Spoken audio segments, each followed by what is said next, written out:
bote yan, tumubo na ganyan. Kaso lang, kinain na ng insekto yan. Oh. Kinain ng insekto. Isa. Meron din dito. Oh.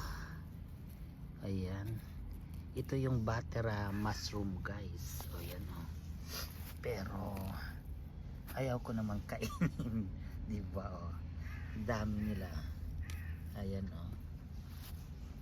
Ayan. Ito yung kinukuha sa Finland guys oh. May mushroom tayo. Oh, butter mushroom. Diba? Marami pa dito guys oh. Meron pa dito. Ayan. Ayan, butter mushroom. Diba? Ayan din. Marami guys. Pwede nang pang-ulam sana ito. Ng isang tao, oh, diba? Ayan oh. Meron pang malalaki dito. Pero the bad thing is ayan pa.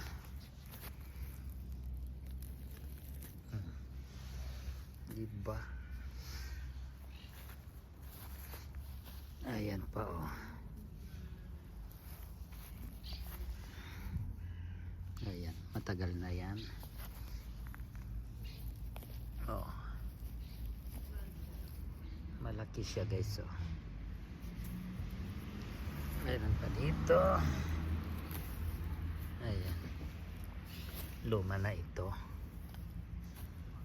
May ano na naunang tumubo guys. Dahil meron akong nakitang ano, natutuyaan na tulad yan. Iyon. Ayan, ito yung mga bagong tubo oh. Maganda pa. Ayan oh. Kasi ito yung season guys ng ano, nagtutubuan ng mga mushroom. Ayan oh. Magdidilig sana ako guys sa ano, garden katulad dito oh. Pwedeng pwede pa ito oh. Butter mushroom. Ayan. Ganda pa oh, linis. Tapos nagkalat talaga guys. Ayan oh. Pwede ng ano pangkain sa ayan oh, meron pa dito. Oh, pwede pa sana. Ayan oh. Ano kaya kung kukunin ko?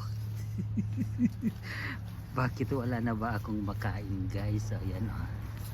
Dami nila. Ayan oh. Diba? Pag ipunin ko yan, ang dami. Oh. Oh. Meron pa dito. Ayan oh. Ito yung ano guys, masarap, bagong bago. Ayan. Diba? So ayan. Didilig lang sana ako guys dito sa mga halaman ko dito sa baba. Ayan na yung sili dahil nagtaglamig na, maglalamig na, kaya nag-iiba na ang ano. Ayan o. Yan ang bunga ng aking sili, diba? Yan, pahihinugin ko yan. Oh. At maraming pa dito. Ayan.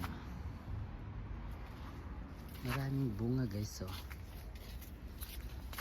Ayan. Pag naglamig na ito guys, maghihinog na yan at kukunin ko na rin yung mga dahon. So ayan guys ang ano, update dito, at meron tayong ibang klase ng sili din dito. Ito na yung last sa garden ko guys.